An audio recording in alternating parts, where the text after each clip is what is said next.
Radhe Radhe. Welcome to my channel. मैं कुसुम मिश्रा।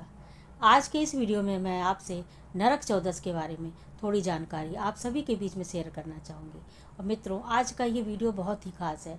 ये नरक चतुर्दशी के ऊपर है, तो इसको आप अवश्य देखिएगा और अंत तक वीडियो में रहिएगा।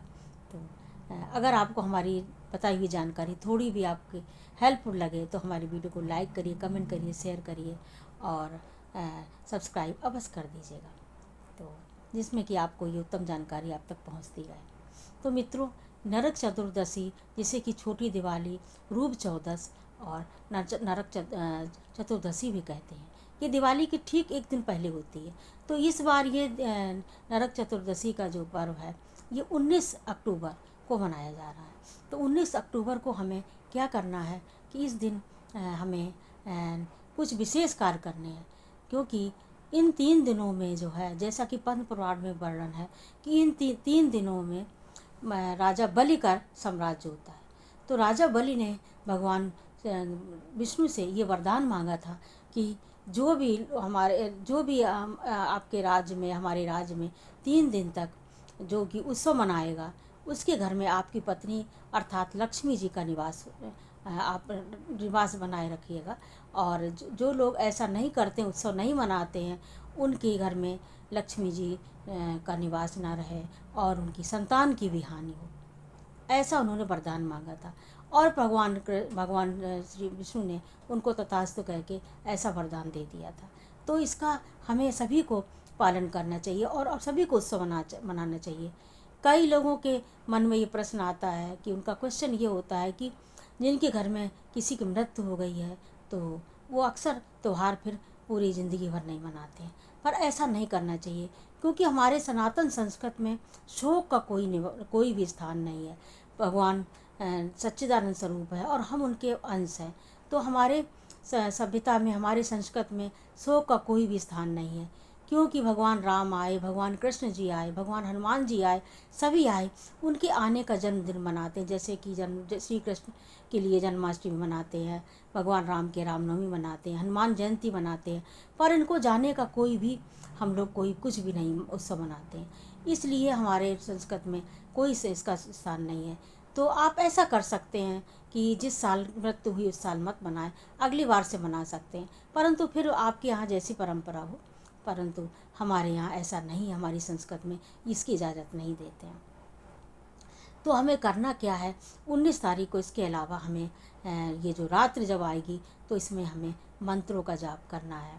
और ज़्यादा कुछ नहीं कर सकते हैं तो हनुमान जी की हनुमान चालीसा पढ़ सकते हैं, या दुर्गा जी की कोई मंत्र हो। काली जी की विशेष तौर से इस दिन साधना होती है, क्योंकि जो तंत्र साधना वाले होते हैं वो काली जी की साधना अवश्य करते हैं। तो आप भी कुछ भी कर सकते हैं, क्योंकि ये रात्र बहुत प्रमुख होती है।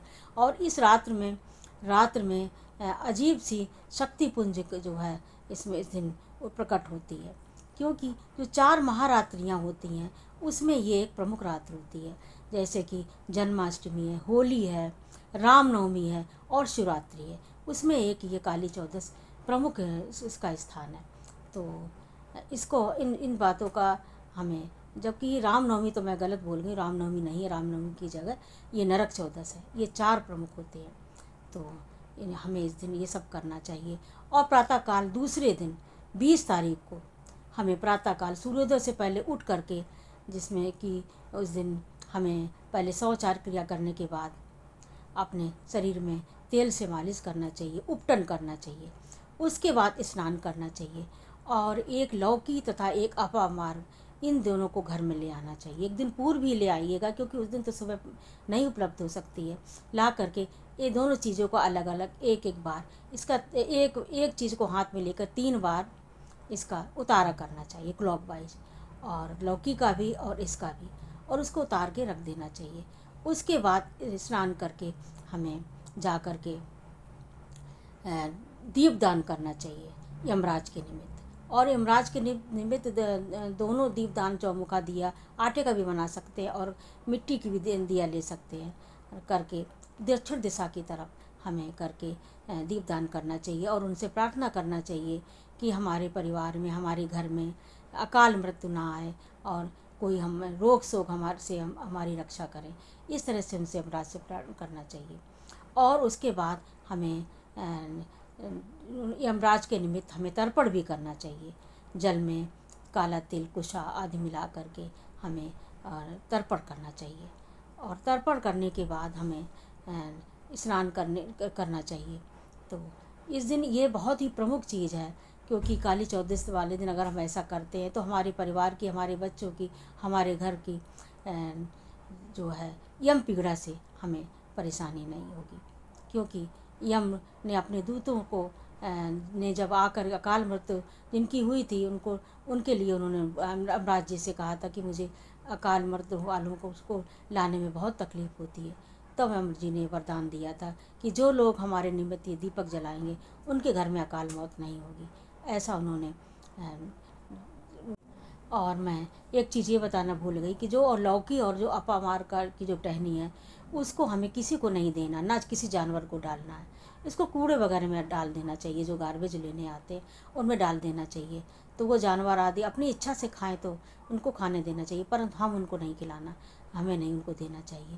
तो ये सब उपाय हैं इस दिन के, तो आपको अवश्य करना चाहिए। और उम्मीद है कि आपको पसंद भी आया होगा नरक चौदस के बारे में इस प्रकार की जानकारी। तो बस हमारा वीडियो यहीं तक रहा। तो आप मिलते हैं अगले वीडियो में बहुत जल्दी। तब तक आप लोग स्वस्थ रहिए, मस्त रहिए और हमारे वीडियो देखते रहिए। धन्यवाद। जय श्री राधे।